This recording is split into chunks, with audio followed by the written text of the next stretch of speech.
ಹೆಸರಿಸುವಂತಹ ಸಂದೇಶವನ್ನ ನೀಡಿರುವಂತಹ ಸಂಘಟನೆ ಇವೆಲ್ಲವನ್ನು ಒಳಗೊಂಡು ಈ ಸಮುದಾಯ ಒಳ್ಳೆ ಅಭಿವೃದ್ಧಿಯನ್ನು ಪಡಿಬೇಕನ್ನತಕ್ಕಂಥ ಆಶಯವನ್ನು ಹೊತ್ತವರು ಅಂಬೇಡ್ಕರ್ ಅವರು. ಬಹಳ ಮುಖ್ಯವಾಗಿ ಗಮನಿಸಬೇಕು ನಾವೆಲ್ಲರೂ, ಈ ಸಮಾಜವನ್ನ ಅವರು ತನು ಮನ ಭಾವದಿಂದ ಬಹಳ ಒಳ್ಳೆಯ ರೀತಿಯಲ್ಲಿ ಸಂವಿಧಾನ ಕೊಡುವುದರ ಮುಖಾಂತರ ನಮ್ಮೆಲ್ಲರಿಗೂ ಸಹ ಅಭಿವೃದ್ಧಿಗಾಗಿ ಬದುಕಿದವರು.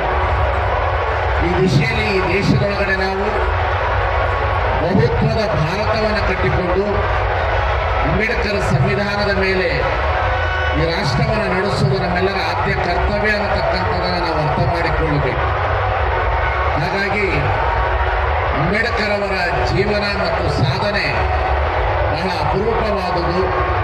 ನಾನು ಗದ್ದಲದಲ್ಲಿ ಮಾತನಾಡೋದು ಕಡಿಮೆ, ಯಾಕೆಂತ ಹೇಳಿದ್ರೆ ವಿಚಾರಗಳನ್ನು ಹೇಳಲಿಕ್ಕಾಗೋದಿಲ್ಲ. ಯಾವುದೇ ವಿಚಾರಗಳನ್ನು ಹೇಳಬೇಕಾದ್ರೆ ಶಾಂತ ರೀತಿಯಲ್ಲಿ ಇರಬೇಕಾಗ್ತದೆ. ಅದಕ್ಕಾಗಿ ನಾನು ಅಂಬೇಡ್ಕರ್ನ ಎಲ್ಲ ಸಂಘ ಸಂಸ್ಥೆಗಳಲ್ಲಿ ವಿನಂತಿಸ್ಕೊಳ್ತೇನೆ, ಈ ಸಂಜೆಯ ಹೊತ್ತಿನ ಭವ್ಯವಾದ ಕಾರ್ಯಕ್ರಮವನ್ನು ಒಂದು ಶಾಂತ ರೀತಿಯ ವೇದಿಕೆಯನ್ನು ನಿರ್ಮಾಣ ಮಾಡಿ ಸಮಾಜಕ್ಕೆ ಅಂಬೇಡ್ಕರ್ ಅವರು ಕೊಟ್ಟಿರ್ತಕ್ಕಂಥ ಸಂದೇಶವನ್ನು ಮುಟ್ಟುವ ಕಾರ್ಯವನ್ನು ಜಿಲ್ಲಾಡಳಿತ ಮತ್ತು ಎಲ್ಲ ದಲಿತ ಪರ ಸಂಘಟನೆಗಳು ಮಾಡಬೇಕನ್ನತಕ್ಕಂಥ ಮಾತನ್ನು ಈ ಸಂದರ್ಭದಲ್ಲಿ ನಾನು ಹೇಳಲಿಕ್ಕೆ ಇಷ್ಟಪಡ್ತೇನೆ. ಇಲ್ಲದ ಹೋದರೆ ಗದ್ದಲದಲ್ಲಿ ನಮ್ಮನ್ನು ನಾವು ಕಳೆದುಕೊಂಡು ಬಿಡ್ತೇವೆ. ಅಂಬೇಡ್ಕರ್ ವಿಚಾರಧಾರೆಗಳು ಸಹ ಗದ್ದಲದಲ್ಲೇ ಹೊರಟೋಗ್ಬಿಡುತ್ತದೆ. ಇಷ್ಟೆಲ್ಲ ಖರ್ಚು ವೆಚ್ಚಗಳನ್ನು ಮಾಡಿರ್ತೀರಿ. ಸಂಘಟನೆಯವರು ಜಿಲ್ಲಾಡಳಿತ ಎರಡು ಕೂಡಿಕೊಂಡು ಈ ಸ್ಥಳವನ್ನು ಕೇವಲ ಸಂಭ್ರಮಕ್ಕಾಗಿ ಇಟ್ಟು ವೇದಿಕೆಯನ್ನು ಬೇರೆ ಕಡೆಯಲ್ಲಿ ನಿರ್ಮಾಣ ಮಾಡಿ ಜನಗಳಿಗೆ ಒಂದು ಸುಂದರವಾದಂಥ ಸಂದೇಶವನ್ನು ಕೊಡುವಂಥ ಕೆಲಸ ಕಾರ್ಯಗಳಾಗಬೇಕು.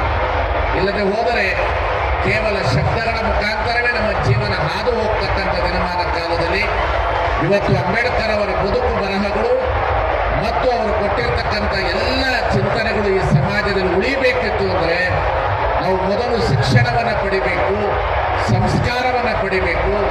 ಅದರ ಜೊತೆಗೆ ಬಸವಾದಿ ಪ್ರಮುಖರ ತತ್ವ ಸಿದ್ಧಾಂತಗಳು ಏನು ಪ್ರಭು ಪರಂಪರೆಯ ಮೇಲೆ ಪ್ರಜಾಪ್ರಭುತ್ವದ ಧಾರ್ಮಿಕತೆ ವ್ಯವಸ್ಥೆಯಲ್ಲಿ ಪ್ರತಿಯೊಬ್ಬರನ್ನ ಬದುಕಲಿಕ್ಕೆ ಅವಕಾಶ ಕೊಟ್ಟಿರ್ತಕ್ಕಂಥ ಈ ಭೂಮಿಯ ಒಳಗಡೆ ಪ್ರತಿಯೊಬ್ಬರ ಹಕ್ಕು ಇದೆ ಅನ್ನತಕ್ಕಂಥದ್ದನ್ನು ನಾವು ಅರ್ಥ ಮಾಡಿಕೊಳ್ಳಬೇಕಾಗಿತ್ತು. ಪ್ರತಿಯೊಬ್ಬರಿಗೂ ಬದುಕಲಿಕ್ಕೆ ಹಕ್ಕಿದೆ ಈ ಸಮಾಜದಲ್ಲಿ. ಈ ಹಕ್ಕನ್ನು ಕೊಟ್ಟವರು ಬುದ್ಧ, ಬಸವ, ಅಂಬೇಡ್ಕರ್ ಅವರು. ಈ ಹಕ್ಕನ್ನು ಪಡೆದುಕೊಂಡು ನಾವು ಶಿಕ್ಷಣವನ್ನು ಪಡೆಯೋಣ, ಸಂಸ್ಕೃತಿಯನ್ನು ಉಳಿಸೋಣ, ಸಂಸ್ಕಾರವನ್ನು ಪಡೆದುಕೊಳ್ಳೋಣ.